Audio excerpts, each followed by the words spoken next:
하나님의 말씀입니다. 열왕기하 14장 25절 말씀입니다.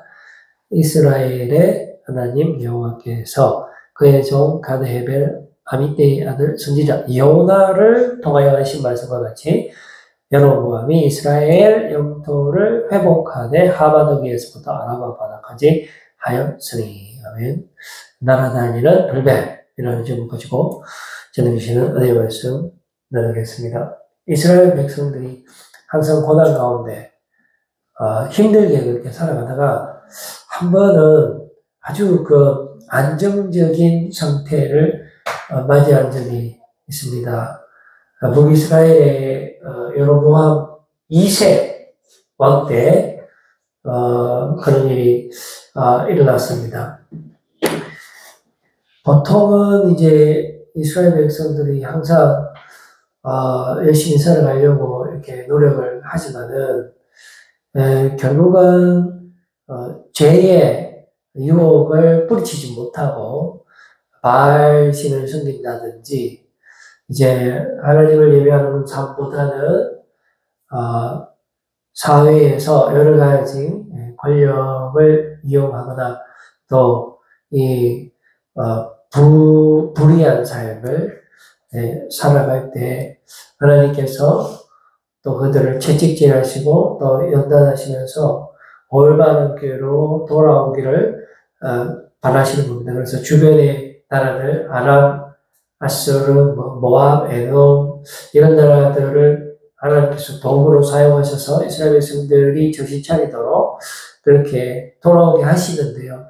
이거는 마치 사사시대와 마치 너무나 흡사합니다. 사사시대도 보면 이스라엘 백성들이 가나안에 이제 정착 초창기 때 여전히 모세를 통해서 하나님께서 주신 그런 약속들을 순종하지 않고 바알의 그 농경 문화의 유혹에 빠져들면서 힘든 삶을 살 때 하나님께서 사사들을 동원을 해서 구원을 해줍니다. 또 주변의 블레셋이라든지 여러 가지 주변 국가들을 하나님께서 도구로 사용하셔서 이스라엘이 정신 차리도록 그렇게 하는 거죠. 그래서 만약에 정신 차리지 못하고 너무나 힘이 들게 되면은 이제 사사를 보내줘서 구원해주고 하는 겁니다. 그런데 구원해 줄 때만 하나님을 찾는 거예요.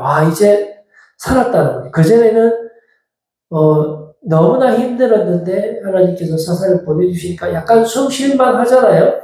그러면은 자신들의 삶을 뒤돌아보고 하나님께로 다시 돌아가고 하나님과 이 친밀한 관계를 유지해야 되는데 살만하니까 바로 또 그들의 시선이 세상으로 향했던 것이 사사시대인데요. 지금 오늘 여로보암 2세가 다스리는 이 시대에도 사사시대와 아주 비슷한 그런 현상들이 나타나는 겁니다. 오늘날 요즘도 그렇죠. 우리가 살면서 이 제약된 삶을 이렇게 살고 나쁜 일도 많이 하다 보면 하나님께서 우리로 하여금 돌아오게 하기 위해서 우리에게 채찍을 드신단 말이죠. 그러면 우리가 그때 내가 정말 잘못 살고 있구나 하면서 깨달으면서 하나님께로 이제 돌아가야 되는데 여전히 돌아가지 못하니까 하나님께서 더 강도를 강력하게 해서 힘들게 만드시는 거죠. 이제 그러다가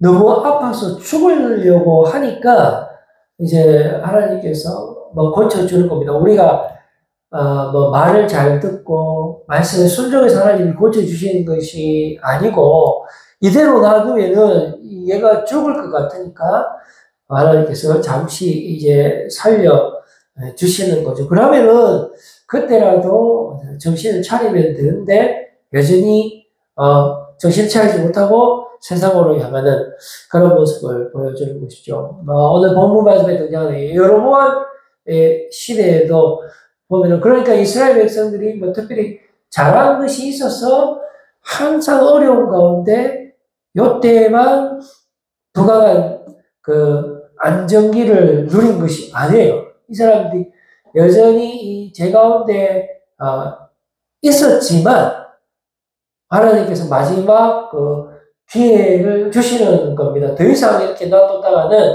아람과 아수르의 그 지배를 받아서 죽을 것 같으니까 마지막 그 기회를 주는 것이죠.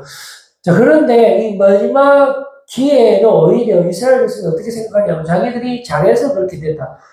이제는 주변에 그 아수르도 물러가고 아람도 물러갑니다. 그래서 천하태평 시대가 오면은 그거는 하나님의 은혜라고 생각을 하고 하나님께로 돌아와야 되죠. 감사하면서 그렇게 살아가야 되는데 이스라엘 백성들은 정반대로 생각합니다. 이건 오히려 죄 짓기 좋은 시절이다. 이렇게 또 되는 겁니다. 그리고 또 자기들이 잘해서 이렇게 됐다. 내가 교회 생활 열심히 하고 여러 가지 율법도 지키고 이렇기 때문에 이런 안정이 온 거다. 마치 세상의 그 이방신들을 잘 섬기면은 이방신들이 축복해 주는 것처럼 그런 원리로 이제 생각을 했던 것입니다. 그래서 오늘 하나님께서 이 불뱀인데 이게 날아다니는 불뱀을 보내게 되는 거죠. 근데 이상하게 지금 이 시대는 아무런 외부적으로도 문제가 없고 그 주변에 어려운 점이 없는데 어디서 난데없이 하늘에서 날아다니는 불뱀이 오는가라는 것입니다. 원래 이 불뱀의 등장은 이스라엘 백성들이 출애굽하면서 하나님의 도우심을 받아서 약속의 땅 가나안으로 이렇게 가지 않습니까? 근데 거의 다 왔을 때 마지막 테스트로 주어지는 게 불뱀 테스트예요. 물론 그 전에 끊임없이 이스라엘 백성들은 하나님의 말씀을 듣지 않습니다. 항상 제 가운데 있지만 하나님이 또 참고 기회를 주고 또 참고 기회를 주다가 마지막에 거의 다 왔는데 또 불만 불평하는 겁니다. 그게 우리 속에서 올라오는 불만 불평인데 그때 하나님께서 불뱀을 보내는 거예요. 그래서 사람들이 불뱀에 물려서 많이 죽었습니다. 그럼 이거를 어떻게 모면할 수 있느냐 하면은 모세를 통해서 하나님께서 주신 말씀이 그 구리로 뱀을 만들어서 나무에 매달아라. 이게 십자가거든요. 그래서 그거를 바라보면 거기에서 낫게 되는 겁니다. 그런데 이스라엘 백성들이 하나님을 거부한 것은 어디서 나오냐면 불만 불평인데 그것이 우리의 내부에서 나온 거예요. 그러니까 이스라엘 백성들이 지금 여로보암 2세 때 가장 부강한 시절을 보내고 있으면서 날아다니는 불뱀이 이제 오는 이유는 결국은 자신들의 내부에 적이 있는 겁니다. 외부에는 지금 적이 없잖아요. 그래서 하나님께서 다 물려쳐 주시고 이제 이스라엘에게 마지막 기회를 주셨는데 그러면 돌아와야 되는데 안 돌아오는 거예요. 그 안 돌아올 수밖에 없는 것이 이스라엘 백성들이 어떻게 잘해서 그런 안정을 하나님이 주신 게 아니고 계속 놔두면 죽을 것 같으니까 한번 살짝 숨쉬게 해준 거예요. 그러니까 여전히 아니냐 다를까 그 산이 준 거를 하나님께 감사한 게 아니고 자기가 잘했다고 생각하고 바로 이 세상으로 돌아가 버리는 그런 현상이 이제 나타나게 되는 겁니다. 출애굽 때도 하나님께서 그래서 이제 불뱀을 보내는데 민수기 21장 6절 말씀 이게 최초의 불뱀입니다. 여호와께서 불뱀을 백성 중에 보내요. 백성을 물게 하시므로 이스라엘 백성 중에 죽은 자가 많은지라. 이때 이제 그 나무에 매달은 구리뱀을 바라보느냐 안 바라보느냐의 문제거든요. 이거는 믿음의 문제입니다. 그래서 우리가 정말로 하나님을 의지하느냐, 그러니까 좋을 때나 기쁠 때나 일이 잘 안 될 때만 하나님을 찾는 것이 아니고 아무런 걱정거리가 없을 때도 하나님을 찾아야 되는 거죠. 그런데 우리는 어떻습니까? 일이 안 될 때는 안 된다고 불평하고 잘 될 때는 배부르다고 타락합니다. 그러니까 단 한순간도 하나님을 생각하지 않는데 그것이 어디에서 오냐면은 이스라엘 백성들이 여로보암 2세 때 가장 천하태평을 누릴 때 오히려 이런 현상이 더 이제 도드라지는 거죠. 왜냐하면 이게 뭐 거슬릴 게 없기 때문에 그렇다라는 겁니다. 그래서 그 시대에 이제 아모스 선지자도 등장하는데 뭐라고 말씀하시냐 하면은 공의와 정의가 그 물같이 강같이 흘러야 된다라고 그 말씀을 선포합니다. 그 말은 뭐냐면은 공의와 정의가 단 한순간도 물같이 강같이 흐르지 않았다라는 반증이죠. 그래서 우리가 이스라엘 백성들이 항상 죄가 강같이 물같이 흐른다는 겁니다. 그래서 사도 바울도 뭐라고 고백합니까? 내 안에 죄가 있다라고 했어요. 내 안에 성령이 사시는 것이 아니고 내 안에 죄가 있는 것을 보았다라고 고백을 하고 있는 것이죠. 예수님께서도 사람을 타락시키는 요인들 중에 그 외부적인 요소가 있고 내부적인 요소가 있는데 외부적인 거는 큰 문제가 안 된다라는 겁니다. 더 심각한 것은 결국은 사람 안에서 나오는 거라는 거죠. 예를 들면 음식이라든지 뭐 이런 거는 그냥 괜찮은 거예요. 그 자체로는 큰 문제가 없어요. 근데 사람의 몸에 들어가게 되면 이게 들어갔다가 나올 때 뭐로 나옵니까? 그 분비물로 똥으로 나오잖아요. 그러니까 이게 사람이 손만 대면 다 더러워지는 거예요. 이스라엘 백성들도 주변에 있는 나라 그 자체는 하나님의 그냥 도구에 불과한 건데 그것이 이스라엘로 이렇게 들어가면서부터 이스라엘이 더 나빠지고 더 세상을 향해서 가는 모습을 보여주고 있는 것입니다. 그래서 제일 중요한 것은 외부의 적이 아니고 내부의 적이다 하는 것이 우리 안에 이 죄가 항상 강같이 물같이 흐르고 있다라는 것을 우리가 깨닫게 되는 것이죠. 그래서 이제 그 시대를 보고 아모스 선지자는 여러 과일 감추리라고 표현을 합니다. 얼마나 먹음직스럽고 풍요로운 것이 여름 과일이잖아요. 근데 그것이 감추리에 가득 담겨 있다 하는 것입니다. 그런데 여름 과일은 금방 썩거든요. 그래서 이게 이스라엘의 사실상의 마지막 평화가 있는 시기였어요. 이 시기가 끝나고부터 불과 20년, 30년 만에 북이스라엘이 멸망을 당하게 되는 것입니다. 이 마지막 기회다라는 것을 이스라엘 백성들이 알아야 되는데 전혀 인지하지 못하고 여전히 세상에 죄짓기에 발빠른 그런 삶을 살았다는 겁니다. 그리고 또 이 시대를 정말 풍년과 같은 시대라고 볼 수가 있지만은 반대로 성경은 아모스 선지자를 통해서 가뭄이라고 표현하고 있습니다. 아모스 8장 11절 말씀에 그러니까 주 여호와의 말씀이니라. 보라 날이 이를지라 내가 기근을 땅에 보내리니 양식이 없어 주님이 아니며 물이 없어 가람이 아니요 여호와의 말씀을 듣지 못한 기갈이라 라고 말씀해 주고 있는 것입니다. 이거 뭐 물도 많고 양식도 많은데 기근이다라는 거거든요. 그러면 무엇이 부족해서 기근인가 봤더니 여호와의 말씀이 전혀 없는 그런 시대인 것입니다. 바로 이 시대에 나타나는 것이 날아다니는 불뱀이 되는 겁니다. 그래서 결국은 우리한테 제일 중요한 것은 외부의 적이 아니라 내부의 적입니다. 그러니까 지금 현재 내가 고리뱀을 바라보느냐 안 바라보느냐. 만약에 안 바라보면 죽고 바라보면 사는 겁니다. 그 당시 이스라엘 백성도 실제로 그럴 거예요. 지금도 마찬가지입니다.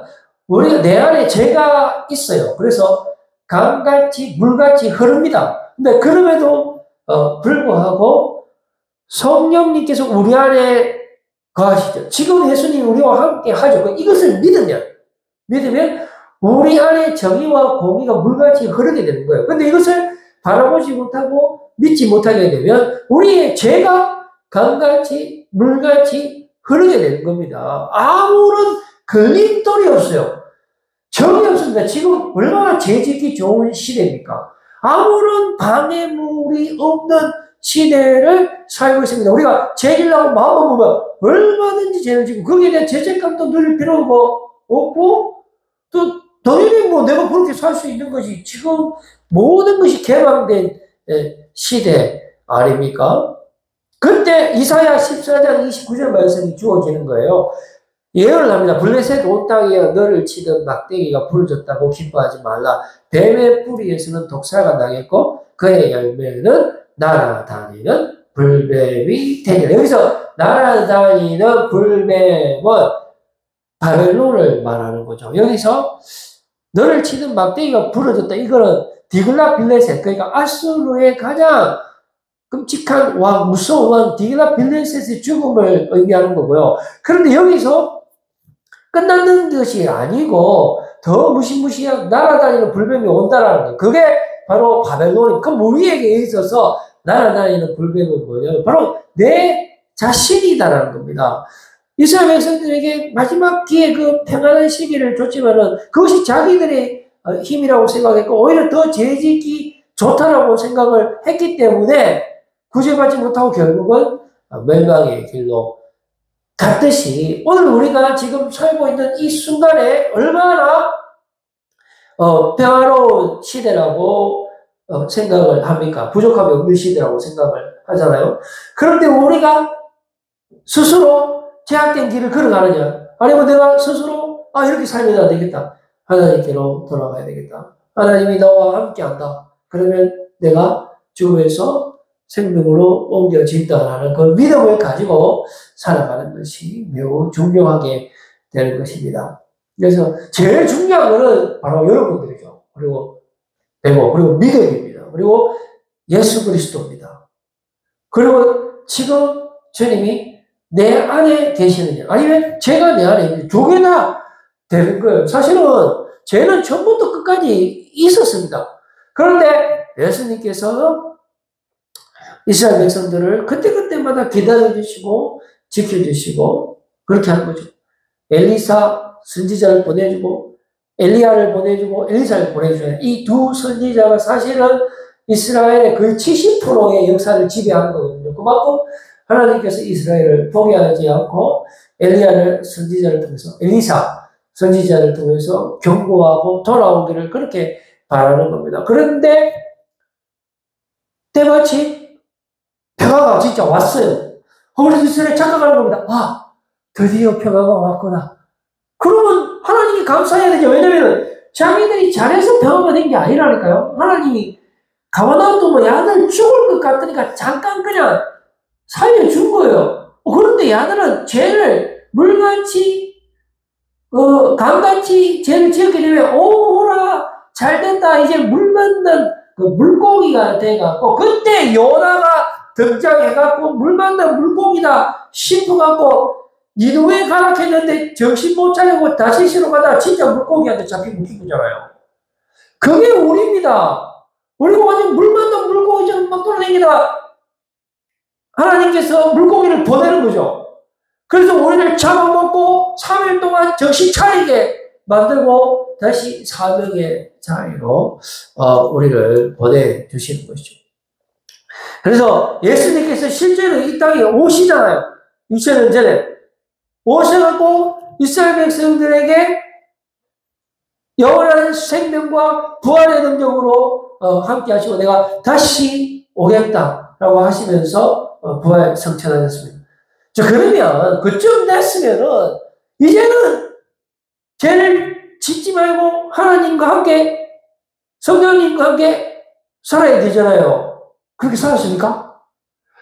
더 핍박이 심해져갖고 예수님이 십자가에 죽은 다음에 한 20년, 30년, 70년, AD 70년 돼갖고 로마에 의해서 아예 그냥 성전이 잿더미가 됐잖아요. 완전 멸망이에요. 그 말을 안 들으니까 멸망시키는 거잖아요. 그런데 예수님께서 오순절날 성령에 내가 보혜사 성령을 보내주겠다 했습니다. 그래도 그렇게 말 안 들었지만 보혜사 성령님이 오셔갖고 우리가 성령의 전이 되었잖아요. 그럼 요즘은 그러면은 우리가 지금 성령님과 동행하는 삶을 삽니까? 안 삽니다. 그때나 지금이나 죄가 강같이 물같이 흘러요. 아니 성령님 우리 안에 찾아오셨잖아. 옛날에는 돌판에도 줬고 뭐 십계명도 주고 했는데 이게 뭐 지키기 어려우니까 아예 주님께서 우리 안에 들어오셨구죠. 왜? 죄가 우리 안에 있기 때문에 이거 통제가 안 된다 이래요. 그럼 내가 너 안에 들어갈게 해서 주님 우리 안에 오셨잖아요. 그러면 우리가 예수님을 바라보면 돼요. 바라봅니까? 안 봅니다. 더 안 봅니다. 성령님이 지금 우리 안에 계시는데 우리 지금 뭐 합니까? 더 죄 짓기 바쁘다니까요. 그래서 가장 큰 적은 누구다? 내부의 적이다. 제가 이제 말씀을 드리려고 합니다. 아수르가 무섭나요? 바벨론이 무섭나요? 아닙니다. 우리 스스로가 제일 무서워요. 왜냐하면 죄도 우리 스스로 짓는 겁니다. 음란도 내 몸으로 짓는 거예요.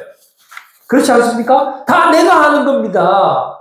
예수님이 말씀하셨습니다. 밖에 있는 건 더러운 게 아니라고. 사람 안에서 나오는 게 더러워요. 우리가 하는 생각들, 교만하고 더럽고 얼마나 교만합니까? 못된 생각들, 악한 생각들로 가득 차 있어서 그것을 생각으로만 머무는 것이 아니라 실천하잖아요. 그래서 죄가 물같이 강같이 흐르는데 그럼에도 불구하고 성령님이 우리를 포기하지 않으시고 우리와 함께 하시니 그 주님을 바라보고 주님과 함께 하시는 삶을 살면 내 자신을 이길 수가 있는 거예요. 그래서 주님과 함께 할 수 있고 영원한 생명을 소유할 수도 있고요. 또 내가 사랑하는 사람들, 나처럼 자기 자신에게 져서 죄의 노예로 살아가고 있는 사람들에게 축복의 통로가 될 수 있는 겁니다. 그래서 이 놀라운 복음의 소식, 예수 그리스도의 이름으로 내 스스로 죄에 대해서 죽으시고 의에 대해서 살아가셔서 정말 하나님의 친구 그리고 하나님의 자녀로서 이 어두운 세상의 빛이 되시는 여러분 우리가 다 되기를 소원합니다. 기도하겠습니다.